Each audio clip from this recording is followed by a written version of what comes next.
नमस्कार किसान भाइयों, स्वागत करता हूं आपका यूट्यूब चैनल रनिंग एग्रो में।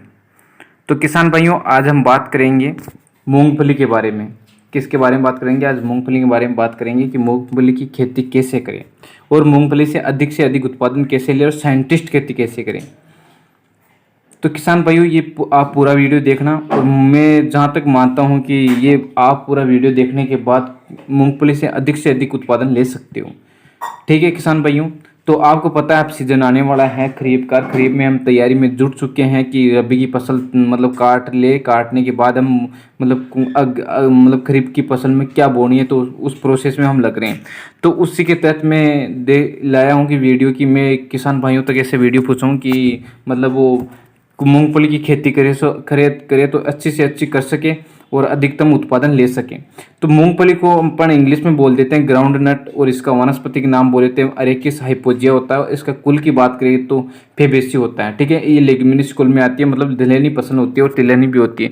बात करूँ किसान भाइयों, इसके अंदर मतलब तेल की मात्रा होती है 48 से 55%। कितनी होती है? 48 से 55% इसमें तेल की मात्रा होती है, जो कि हमारे लिए मतलब खाने में भोजन में अधिकतम इसका तेल उपयोग होता है और इससे हम अधिकतम मतलब पैसे भी ले सकते हैं। ठीक है, और इसमें प्रोटीन की मात्रा होती है 27%, जो कि मतलब मार्केट में अधिक की ही मात्रा में ये मूंगफली चलती है। ठीक है, तो ये हमें भी खानी चाहिए और इससे हम अधिक से अधिक पैसे भी कमा सकते हैं। ठीक है, तो किसान भाइयों इसके बारे में बात होगी। तो किसान भाई ये बता दूं मैं आपको कि ये खरीफ ऋतु की फसल है। किस ऋतु की फसल है? खरीफ ऋतु की फसल है। मूंगफली को 50 से 100 सेमी वर्षा वाले क्षेत्र में उगा सकते हैं, यानी 50 से 100 सेमी जहाँ वर्षा होती है वहाँ आराम से उगाया जा सकता है। मूंगफली एक उष्ण कटिबंधीय जलवायु का पौधा है जिसे लंबे व गर्म मौसम की आवश्यकता होती है, यानी राजस्थान, गुजरात और बीकानेर में राजस्थान में होती है, अधिकतम होती है। इसमें लूणकरण को राजकोट कहते हैं। ठीक है, इसकी वृद्धि के लिए 27 से 30 सेंटीग्रेड सेल्सियस तापमान की आवश्यकता होती है और इसके प्रजनन के लिए 24 से 27 सेंटीग्रेड तापमान की आवश्यकता होती है। यह आपके ध्यान रखने योग्य बात है। किसान भाइयों बात करते हैं कि इसकी किस्में यानी उन्नत किस्में, इसकी वैरायटी कौन सी उपयोग करें। किसान के दिमाग में यही चलता है कि वैरायटी कौन सी उपयोग करूं उससे अधिकतम उत्पादन ले सकूं। तो किसान भाइयों मैं बता दूं, आप ऐसे ही दुकान पर जाके मतलब बीज मत लीजिए। जो भी किसान आपको मतलब वो दुकान वाला मतलब दुकान वाला आपको जो बीज दे रहा है वही आप उपयोग करते हो, उस पर कोई गारंटी नहीं है कि उससे अधिकतम उत्पादन हो सकता है। जो हमें मतलब गवर्नमेंट के द्वारा अप्रूव्ड है, अच्छी किस्में हैं जो कि गवर्नमेंट संस्था ने निकालती है, जैसे कृषि विश्वविद्यालय हो गया, कृषि विज्ञान केंद्र हो गया, जैसे ये निकालते हैं, ये अच्छी वेराइटी निकालते हैं। तो आपको मैं उन्नत किस्में कुछ भी उन्नत किस्में बताता हूँ, उनका प्रयोग करना है आपको।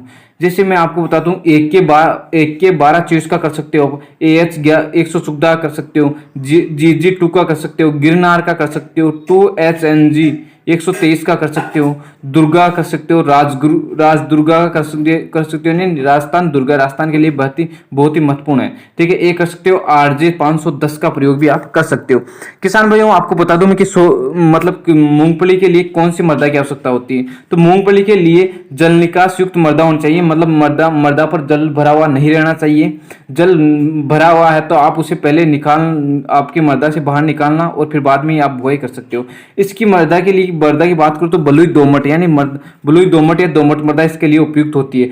मृदा का पीएच मान में आपको पहले एक वीडियो बताया था कि मृदा स्वास्थ्य कार्ड मतलब मृदा स्वास्थ्य कार्ड आपको बनवाना है और आपकी मिट्टी और पानी की जांच लेबोरेटरी में यानी कृषि विज्ञान केंद्र या किसी भी प्रकार की आपके पास मतलब प्रयोगशाला आपके पास या आपके गांव में या स्थित है कहीं भी, तो आपको पानी और मिट्टी की जांच करवानी है। पानी और मिट्टी में कितना तो उसका पीएच है और कौन कौन से पोषक तत्व उपस्थित है और कौन सी फसल उसमें हो सकती है, यह आपको पता होना चाहिए। अदरवाइज ऐसे आप फसल बोते हो, ऐसे मत बो, ये आप ऐसे ही बो देते हो कि मुझे ये फसल बोनी है, आपको उससे उत्पादन भी नहीं मिलता है और आपको पोषक तत्वों का पता भी नहीं होता है कि मुझे कौन सा पोषक तत्व मिट्टी में डालना चाहिए जिससे मुझे अधिकतम उत्पादन मिल सकता है। तो आप उसके माध्यम से आप हर चीज़ का पता लगा सकते हो, क्योंकि मृदा स्वास्थ्य कार्ड यानी हमारे स्वास्थ्य के लिए जो चीज़ें हमें आवश्यकता होती है उसी प्रकार मृदा के लिए भी आवश्यकता होती है। और आप अंधाधुंध रासायनिक खादों का प्रयोग कर रहे हो। रासायनिक खादों का प्रयोग आपको नहीं करना है, आपको गोबर की खाद, कंपोस्ट या वर्मी कंपोस्ट या हरी खाद का प्रयोग करना है। ठीक है किसान भाइयों,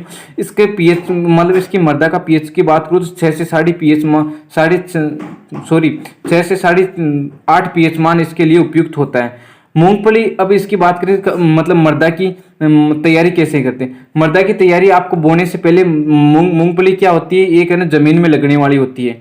मूंगफली क्या जमीन में लगती है, इसलिए आपको 2 से 3 बार अच्छी गहरी जुताई करनी है और जुताई करके आपको भुरभुरी कर लेनी है उस मिट्टी को। ठीक है किसान भाइयों, आगे बात करते हैं हम इसकी बीज दर, यानी बीज दर कितनी ले, 1 हेक्टेयर यानी 4 बीघा के लिए कितने किलो बीज ले हैं हमारे खेत के लिए। तो मैं आपको बता दूं 80 से 100 किलोग्राम आप 1 हेक्टेयर के लिए यानी 4 बीघा के लिए बीज ले सकते हो।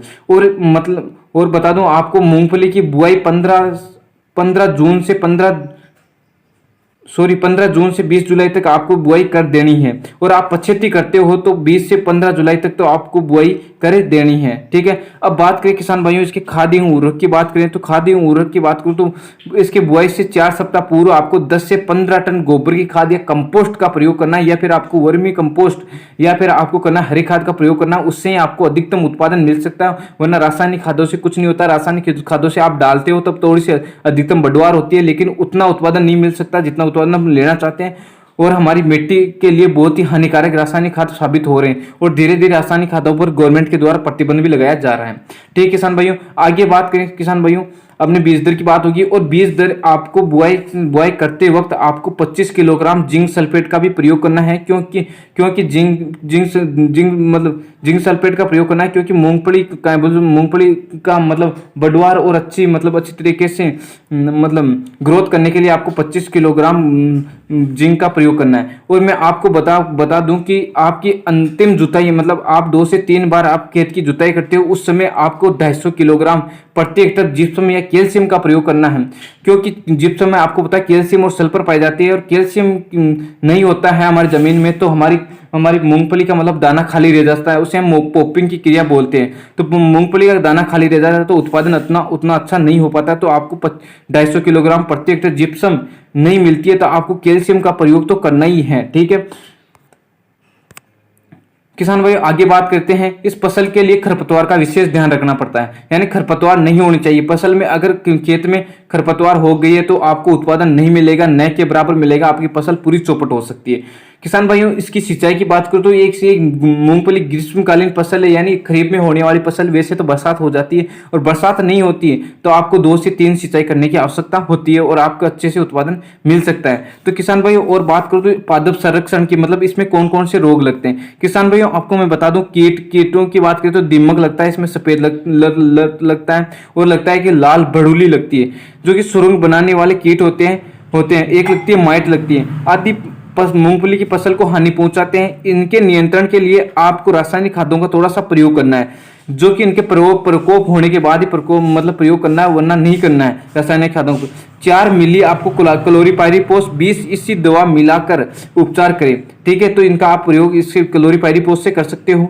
आप कर सकते हो 300 मिली मिथाइल डोमेटोन का 25 इसी या 600 मिली पोस्पोमिडोन का प्रयोग कर सकते हो। ठीक है, ये प्रति हेक्टेयर आपको 250 लीटर पानी में मिलाकर प्रयोग करना है। और किसान भाइयों आपको इसमें रोग कौन कौन से होते हैं, रोग बता दो। एक तो इसमें उकटा रोग होता है, एक रोजेट रोग होता है, एक पत्तीदार रोग होता है, एक टिक्का रोग भी होता है, एक कीट रोग भी होता है, एक जड़ गलन भी होता है, एक अंगमारी रोग भी होता है। और आपको बता दूं एक इसमें कॉलर रोट गलन आदि रोग भी होते हैं। ठीक है, तो इसके नियंत्रण के लिए आपको क्या करना है किसान भाइयों, 4 किलोग्राम ट्राइकोडर्मा या हर्जेनियम का प्रयोग करना है। प्रति हेक्टेयर के लिए 50 से 60 किलोग्राम गोबर की खाद में मिलाकर आप 15 दिन छाया में सुखाकर बुआई के समय भूमि में मिला दे। ठीक है, तो आपको अधिकतम उत्पादन मिल सकता है, इन रोगों से आपको निजात भी मिल सकता है। ठीक है किसान भाइयों, आगे बात करते हैं किसान भाइयों। इसकी खरपतवार की बात करें तो खेत में खरपतवार हो तो आपको 1 से 2 निराई गुड़ाई कर खरपतवार निकाल देने चाहिए। यार अंतिम निराई गुड़ाई के 30 से 40 दिन तक कर देनी चाहिए, नहीं तो आपको पॉपिंग की क्रिया की जो कि मूंगफली की सुइयां निकलती है वो आपको परेशान कर सकती है, या फिर उससे वो बढ़वार नहीं करेगी तो आपकी मूंगफली में बहुत ही नुकसान देखने को मिल सकता है किसान भाइयों। ठीक है किसान भाइयों, और आगे बता दूं तो इसकी उपज की बात करो तो आप गुच्छेदार किस्मों का प्रयोग करते हैं तो 12 से 15 क्विंटल आपके 4 बीघा यानी 1 हेक्टेयर में हो सकती है। अगर आप करते हो फैलने वाली मूंगफली का प्रयोग करते हो तो 20 से 40 क्विंटल तक प्रति हेक्टेयर आपको मुनाफा मिल सकता है। आप इस मूंगफली की फसल से अधिकतम उत्पादन ले सकते हो। ये होती है किसान भाइयों साइंटिस्ट खेती, यानी साइंटिस्ट खेती से आप अधिक से अधिक उत्पादन ले सकते हो। और आप भी कर रहे हो, करना चाहते हो मूंगफली की खेती, तो आज ही आप तरीके से अपनी खेती में मतलब खेत में क्रिया करना स्टार्ट कर दीजिए, तो आपको आने वाले समय में अधिक से अधिक उत्पादन मिल सकता है।